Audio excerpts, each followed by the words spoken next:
Tindahan lang. Ang ganda ng bunga niya, oh. Ang ganda nga, naulanan siya, oh.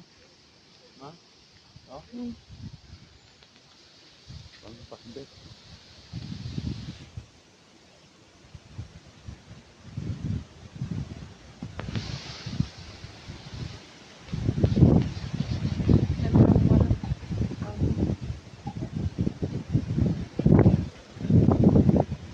Hangin.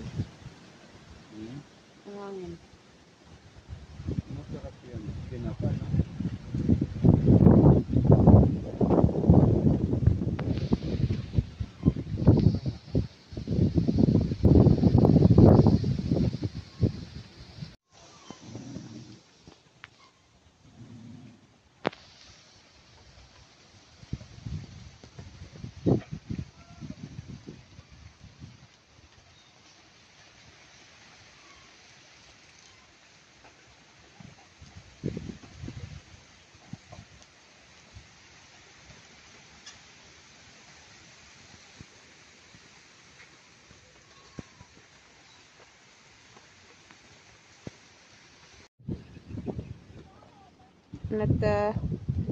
Siya nang nagtanim ng ano sa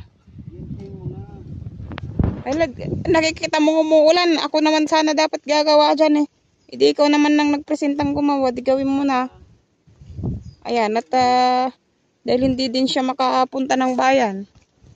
Dahil malakas ang ulan, masama ang panahon ngayong araw na to. Dahil nga sa saninga ng bagyong Christine. Kaya siya na ang naglinis dito. Ayan mga bunga ng talong na nakatago-tago. Ayan, ano na sila. Kumukunin mo na yung mga yan ah. Yung iba ano. Napitas ko, pitas mo na yun. Delikado itong mga to. Pag walang ulan, natuyo at susunugin ko rin yung mga yan dyan. Yung isa pa dito ay dyan oh. Yan, isunog na yung mga yan. Pagbabahayan na nga na yung mga yan. Lamok. Cesar ha? Bakit? Ba't ka nagbabato? Ito mo. Ayan, at may bunga na yung papaya.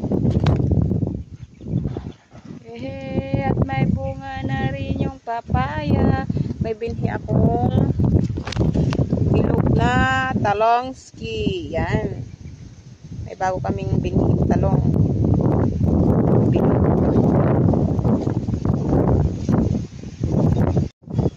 At ayan talaga mahangin.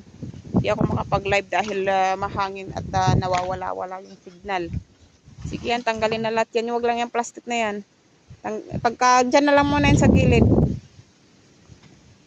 Pagkakuha na lang yan. Tanggalin niya mga pagaling. Susunugin ko rin yan. Huwag yan, mga sako yan.